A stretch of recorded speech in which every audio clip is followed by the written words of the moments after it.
Құрметті ханымдар, бүгін сіздермен өте қарапайым заттардан жасалатын, бірақ өте дәмді, керемет сочный болып шығатын бауырдан жасалған котлетті ұсынғым келіп отыр.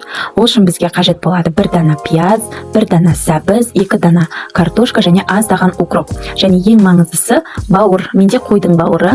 Барлық керекті заттарымызды, көкөністеріміз бен бауырды осылай көбіктеп, ұсақтап турап аламыз.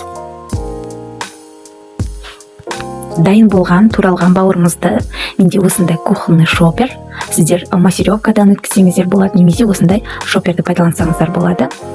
Шоперге салып бауырымызды жақсылап езіп аламыз. Бауырымызды жақсылап езіп алғаннан кейін дәл осындай сұйық бауыр шығады бізде. Одан кейін көкөністерімізге көшеміз. Көкөністерімізді де шоперге салып, укропты салмаймыз, тек көкөністерді ғана салып, оларды да шопердің көмегімен әдемілеп осылай езіп аламыз. Дайын болған бауырдың үстіне езілген көкөністерімізді салып, жақсылап араластырамыз. Бір келкі массаға келгенше жақсылап араластырамыз.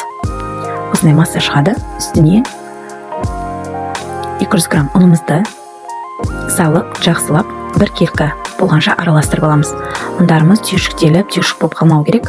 Одан кейін жаңағы 250 миллиграмм сүтімізді құйып, оны да бір келкі масса болғанша жақсылап араластырып аламыз. Осылай әдемілеп, жақсылап бір келкі масса болғанша араластырамыз. Енді дәмдеуіштерімізді саламыз.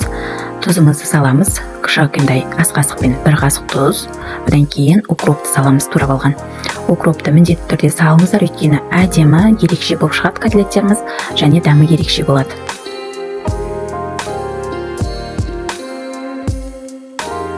Бір келкі масса болғанша әдемілеп жақсылап араластырып аламыз. Енді үстіне бір жұмыртқамызды салып, жұмыртқамыз толық араласқанша массамызды жақсылап араластырамыз.